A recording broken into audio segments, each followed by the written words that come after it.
Okay, first time filming an actual video on my phone. That's not a live stream. So bear with me if I'm like not looking, because it's like you want to look at yourself. Anyway, ask me anything.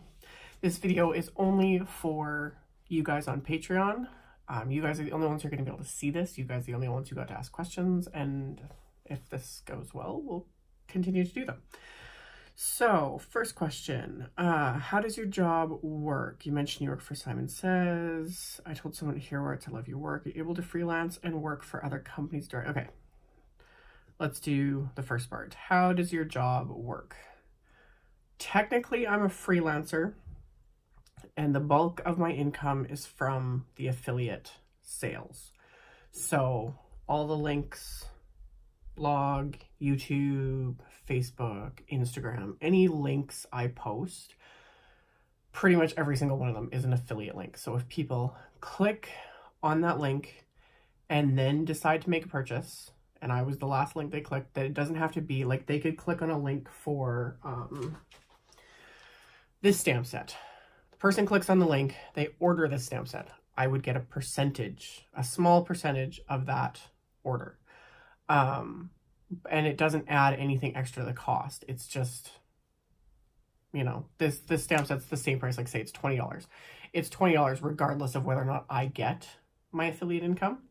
So they don't like, you know, pad it up or anything like that. So, but it also still works if someone clicks on my affiliate link, they look at the stamp set, order something else. They order, you know, 5 other things, whatever.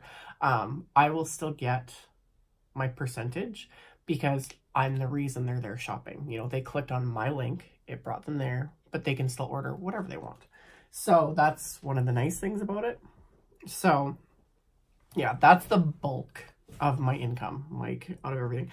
The other part I get is ad revenue from like the ads that play on my YouTube videos. I have a few ads on the side of my sidebar of my blog that are like Google ads or whatever, and those add up for the month. It's like pennies. I don't exactly like know where I'm at on like the levels of everything, or whether or not I get more. Like people ask like, oh, if I watch the whole ad at the beginning of the video, etc., or if I click on all the ads, like I don't know if that like makes a big difference, because I'm not a huge YouTuber. Like if I had like a million plus subscribers and like I'm still small potatoes. It used to be more, but now it's like dropped off. So now it's small. Like it adds up. It helps with some of the bills, but it's not like the bulk of my income.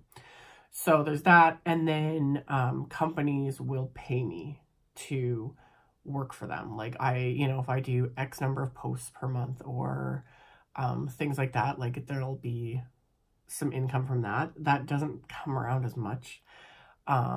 They're starting to do it more in the stamp side of things, like on other types of people that do YouTube and that. I'm sure there's more companies out there that are willing to pay. But the majority of the companies still, it's like, oh, we'll give you some free product, which is great. Some companies, though, it's like, oh, like I have been received the most ridiculous requests. It's like, oh, if you do like 5 videos, you know, we'll give you like 3 free stamp sets. It's like, I'm sorry, what? Like I had one person offer, but this was a while ago, but it was like $25 for a video. And I'm like, I'm sorry, no. Like my videos take hours. Like this, it was working out to like $3 an hour. No. So yeah, that's the kind of nitty gritty basically of how it works. And I work for Simon Says. Yes, I've mentioned this on my Patreon. I don't advertise it because I can't go into great detail because it's kind of a unique offer for me. But as of right now, I have an exclusivity deal with Simon Says Stamps. So all of my links, like all my affiliate links, go directly to them. Yeah, so it just, what's the best way to explain it? It basically, like, they have me as almost like an employee in a way, and yet I'm still a freelancer. Like, I don't have anyone telling me what to do. I still do my own thing. I still promote what I want, because I refuse. I won't just, like, if someone gives me, like, X amount of dollars, I'll say, like, this product's amazing, you know, or this store's amazing just because they gave me money.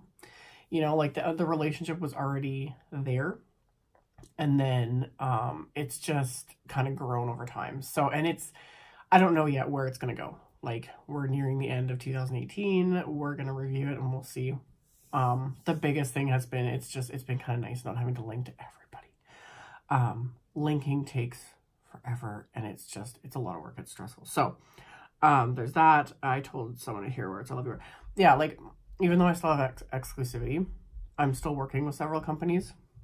Ones that are okay with me not linking directly to them because they still sell through Simon Says. So MFT's back on. They were off for a while. And then like Honeybee, I'm still on their design team. So, but they're okay with me. You know, like it's kind of like, it's one of those things where it's like, because of my status, which I still think is kind of crap, I can get away with a little bit more. So yeah, I'm still on the Honeybee design team. You know, Picket Fence sends me products, etc. Like, as long as the companies, when they do, like, there have been some that have come to me and they've asked, like, can I do whatever?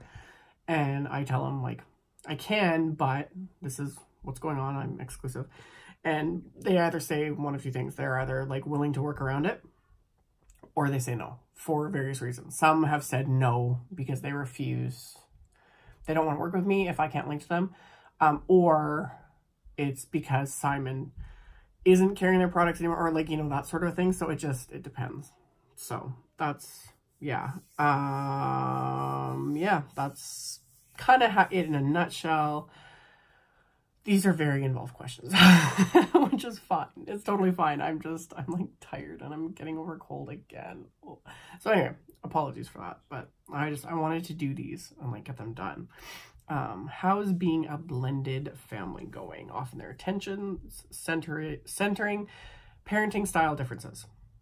Not too many families are the Brady Bunch. That one, side note, Brady Bunch was never real. So yeah, I used to watch it when I was little. I haven't watched that show in literally well over like 25 years. So, but yeah, it was a show. It wasn't reality. Have you encountered issues yet? And if so, how do you compromise or just plain deal with them? We compromise, or well, we deal with them. There isn't a whole lot of compromising, thankfully. It's still too soon. There's always issues. Like, I swear to God, if there isn't one thing, there's another. Me with my job, with like, but specifically with the whole blended family, literally, if there isn't one thing, there's another. Like, the minute we deal with one situation, whatever it is, with whatever child, or all of the children, or whatever, something else pops up. But I will say, Chris has been really, really, really good about, like, whatever issue there is, and it's usually me getting really freaking, like, just like, this is not how it should be. He's been really good, though. Like, we communicate, we talk, and deal with whatever it is, and if neither of us were, like, you know, he'll say something, or I'll say something, or just whatever the situation was, and whatever person does whatever. If the other one wasn't, it's like, that is not how I would do it, or like, that's not going to fly, or whatever.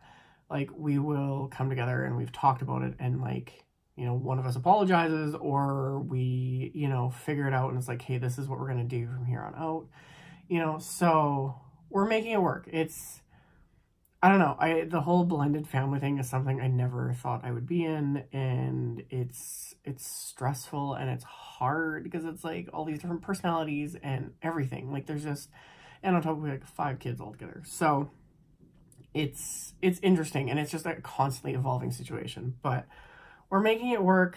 And for the most part, though, it's good, even though there's like stress and situations and things happen and things get said and whatever else.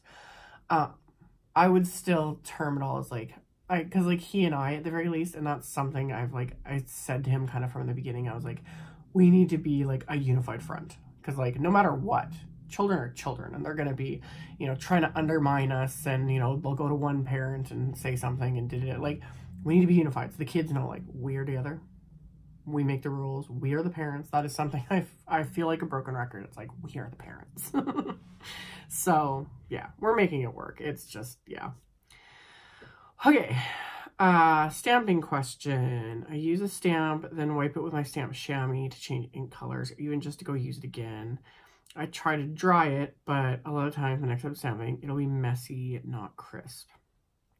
Baby wipes and paper towels leave lint on the stamp. How do I get it to stamp crisp? Have your stamp shammy. If you don't have a good cleaner, get a good cleaner. The Ultra Clean is the good one. I use that with my stamp chamois, and with baby wipes, it doesn't matter. Whether it be like the little dauber kind of this, there's the spray kind of Ultra Clean, it's all the same. They just like market it with different like labels and stuff. Like there's the Simon Says, there's the Hero Arts, etc. Get a good cleaner. That one helps. And then make sure your stamp chamois isn't soaked, like really, really wet. And because it should only really be just like damp, it shouldn't be dripping wet. And then I just, out of habit, a lot of times if it's a solid stamp, I'll clean it with my stamp chamois or whatever, and I'll rub my hand against it, you know. And if you want to get it stamped really crisp and you're still like after you're done cleaning it, stamp it on scrap paper a couple times just to make sure that there's nothing else left. And if you're having, even if it's dry, depending on the types of ink you use, you could have it cleaned, etc. Just make sure it's clean, because there could still be, you could wipe it and it could like wipe clear, you know, your stamp chamois is not picking up ink, but there could still be ink residue. So that's why I like the stamp cleaner, because that really makes sure to get any previous ink off of it.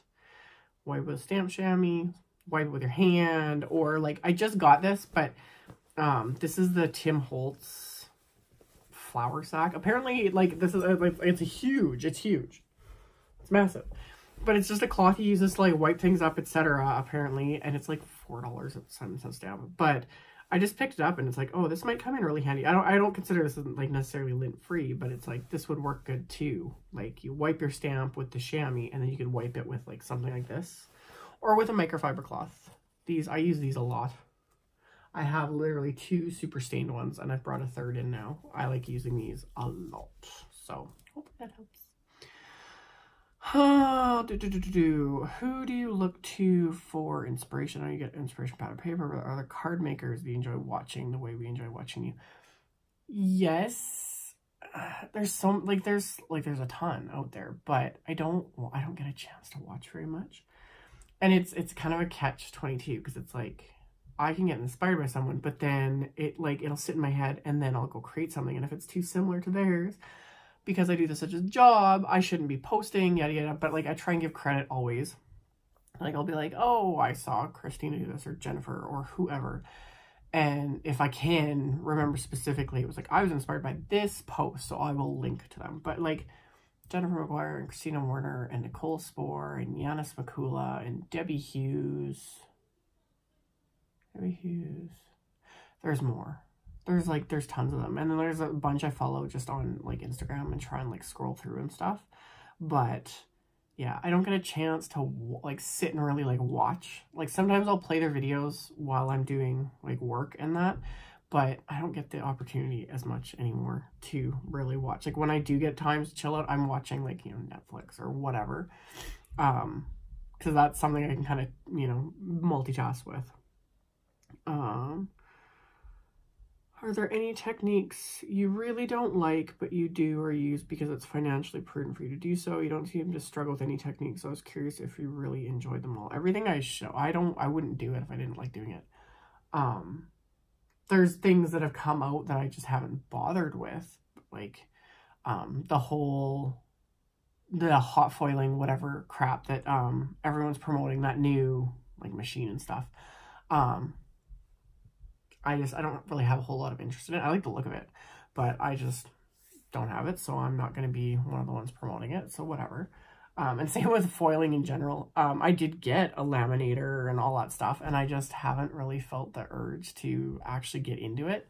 But the rest of it, I won't show. Like, I won't show just because it's, you know, money. Just because it's popular or whatever. I'm not going to. And even with, like, stamps and dies and things, like just because something is popular or new or whatever, there's not really a financial incentive other than like pushing sales, but I won't promote it if I don't genuinely like the stamp set or like the die or like the technique. I'm not going to promote it to people and be like, this is amazing, when I hate every second of it. I just won't do it. So yeah. What is your favorite type of card to make? Any of them, really. As long as I don't have to, I don't know, I like all of it. I switch around from different styles, like clean and simple to more detailed and layered, and I'm getting into more interactive cards. Those are fun when they're done. I don't like having to think too much about it, but yeah, I enjoy them. Do you have any other hobbies that you enjoy doing if you had more time? I crochet. I do cross stitch, but I haven't done it. It's been a couple years, something like that. But yeah, I do crochet when I have the time, which is the same thing. I have not touched my crochet in... I can't remember the last time I did it. It was probably a year ago. One of your favorite holiday recipes? I don't even know. Like, I just kind of jump around from one thing to another. I don't have the time right now to be baking much. I don't really have one to share. Most of the stuff I just find online and then I pin it on Pinterest when I'm actually on Pinterest. How did you become so famous with your card making? What's the most frustrating thing about your job? Well, one is that people think I'm famous. I'm not at all. In the scheme of like the amount of subscribers and all that kind of stuff, I'm still like, there's several with way more than me. And as for the how, 15 years, literally 15 years of doing this. I've been on YouTube for 10 years, like a decade of, and over a decade now of blogging. I've been blogging since 2006, I think. Something like that.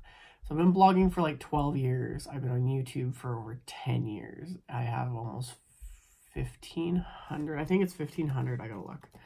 I think it's close to 1,500 videos now. So yeah, 50, 60 hour weeks. And it's just, that kind of thing never gets handed to you, you know, and it's hard work and it just never ends. That is definitely the thing. I can't even talk straight. Yeah, almost 1,500 videos, which is insane. What's the most frustrating thing about your job? The most frustrating thing is never having enough time to make all the things I want to make with all the products I want to use. And the assumption that I get that a lot, especially more lately. Some like my privileged position. That was a more recent YouTube comment. That assumption that I live a privileged life, that like all this product that I get sent to me and the money I make and etc., that like you're so privileged and you don't understand what regular people. It's like, no, that is beyond frustrating. It is, and it's insulting. I actually find that incredibly insulting. And I like ripped a person a new one in a recent comment on my reply because I was like, you know, I worked and I still work and I will continue to work an insane amount of hours and put in an insane amount of time and effort to make all this work. So yeah. What is the craziest thing you've ever done? Packing up me and the kids and moving here. Not like to this specific house, but when we moved away. And following through with the divorce. Everyone thought I was crazy. Everyone, like, literally, everyone kept asking, like, why are you spending all this money? Like, my divorce cost me into the 5 figures. Yeah, and especially as a single mom with 4 kids, like, it nearly destroyed everything. It cost me so much money. It took 18 months or something like that to get that whole divorce. And then picking up my kids and packing up, and we moved, not super far away, but it seemed like the other side of the planet, the way everyone was acting. You know, an hour and a half or whatever it was away from where we all grew up, etc. That was the craziest thing I ever did. No regrets. Best thing I ever did in my life, too. So yeah, that would probably be the craziest thing. Need to be cognizant of protecting your children. It's not, oh yeah, I know that you need to be cognizant of protecting your children. I do miss seeing the kids and hearing about them. Little updates, what's going on with them besides the irresponsible father issues would be great. I used to love watching Gavin and Kayla when they were little. it's not just that protecting them, it's also like their choice. Especially my older ones, I don't splash them across anything, even on Patreon, etc. It's weird for them, and I don't blame them. I can't even imagine how I would have felt if there had been social media and all that kind of stuff when I was growing up, especially like my awkward teenage years, etc. I would have, it really would have bothered me. And that's the main reason why I don't post a whole ton about my kids, the older ones especially, because they are cognizant of it.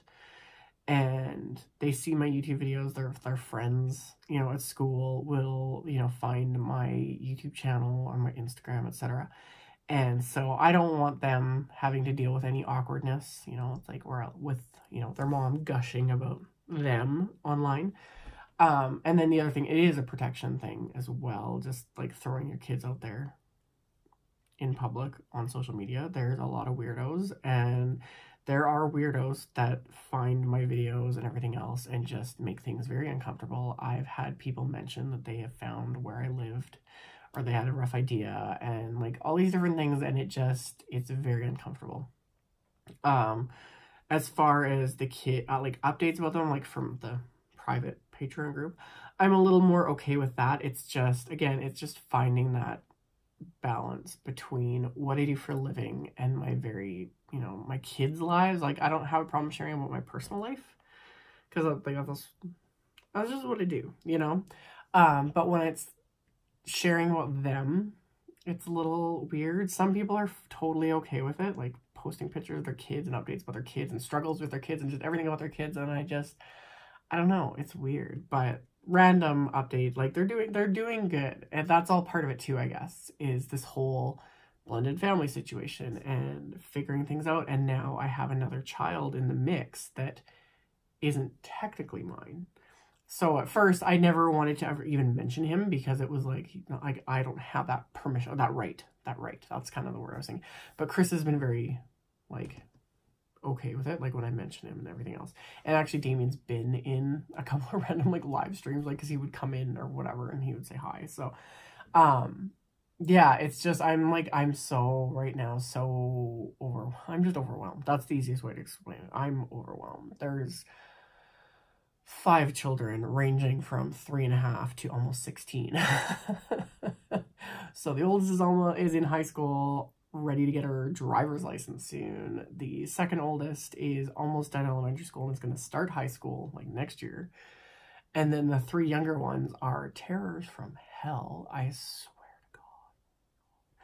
Like they're just, it's exhausting some days. Just all the different little issues. One's in grade, like Damien, Chris's son, is in grade 1. Caitlin is in kindergarten this year, and Gavin's still in full-time daycare. And so like just all the different things, just, you know, all the different stages that everyone's at, plus, you know, Chris is working outside the house full-time, and it's not a strict 9 to 5. Like a lot of times there's shift work and he'll take overtime and different things. And then my job and this, that, and the other thing. And it's just like, this is why I'm tired. So yeah, like the updates are just, it's like random. And I don't know, there's just not a whole lot to update, because for me, it's like, okay, we all just survived another day. Let's all go to bed and restart again tomorrow. So yeah, and we're still adjusting to make everything work here in the house, because we've only been here 2.5 months now. So we're in November. Yeah, 2.5 months. So yeah, we're still like figuring all that out, because it's like not only did we all just like move in together 2.5 months ago, but like everyone's sleeping arrangements changed, because I've got the boys in there have their own room now, and the 2 middle girls have their own room, and the teenager has their own room in the basement, and that was a complete different thing. And then we got the cat. So it's just been like one thing after another, and I swear the second, you know, it's like, okay, we've got this, like feel like we got a handle on it, something else happens. Or, you know, the cat, like this, even today, cat knocked over one kid's backpack and managed to like break a water bottle and like nearly destroyed our mud room, and just like so many random things. So yeah, that is the Ask Me Anything for today's November 24th. We'll see.